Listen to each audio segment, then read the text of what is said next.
even looked like a few of the fathers I'd met at school events. He wore glasses and a black t-shirt. Damien's voice was soft and tinged with the southern accent that I've learned to love since moving to North Carolina a few years ago. And his face communicated that same mix of adoration and frustration that I see on other parents' faces when we talk about our kids. But Damien's face soon lost that look as our conversation turned to his case. Any trace of a smile disappeared, and his answers became shorter and more halting as he spoke about pleading guilty to the murder of Walter Bowman. After Walter Bowman was shot, police received tips about two different groups of people who supposedly committed the murder.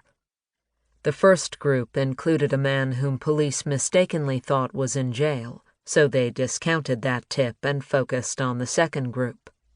The tip about the second group didn't mention Damien, but it included people that he knew. When the police interviewed the people in the second group, they all denied any involvement in the death of Walter Bowman. One of those people, Larry Williams, was only 16 years old. Police interviewed him twice, and he denied any involvement in the shooting. When police interviewed Larry a third time, he again denied having anything to do with Walter Bowman's death. Then the Buncombe County Sheriff, Bobby Medford, showed up.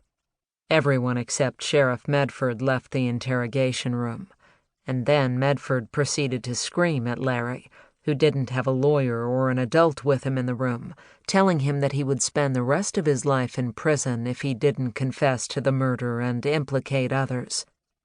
Sheriff Medford then got Larry to agree that he was involved in the murder.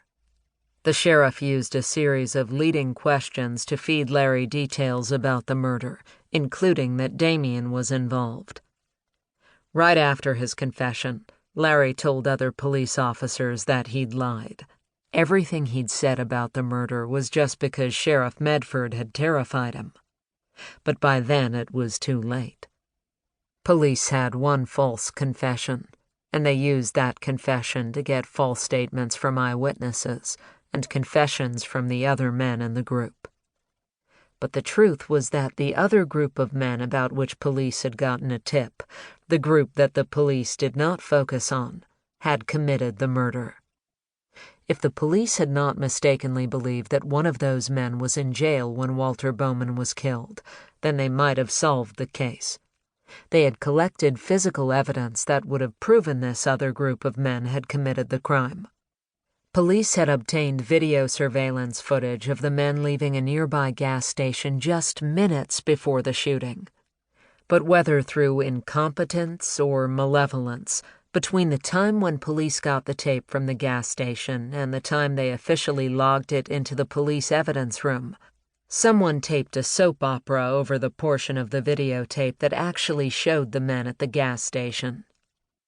Police also recovered bandanas and gloves by the side of the road right near the crime scene. The bandanas and gloves had been discovered by a postal worker the morning after the murder. Police had the clothing tested for DNA, but they tested only to see whether the DNA matched Damien or the other people that they suspected in the murder.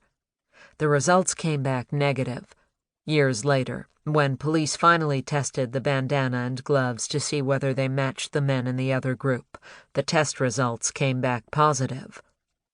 One of the men from the other group even confessed to Walter Bowman's murder in 2003. He told an FBI agent about the crime in an attempt to get his sentence in a federal drug case reduced. No one told Damien or his lawyer about the confession, even though he was sitting in jail for that crime. They didn't tell him about the negative DNA results either, even though police and prosecutors knew about those negative results before Damien and his friends formally pleaded guilty. Only after his release in 2010 was Damien able to use this other evidence to prove his innocence. In 2015, a judge declared that Damien and all of his co-defendants were innocent of the murder of Walter Bowman. The judge vacated their convictions and dismissed all of the charges against them.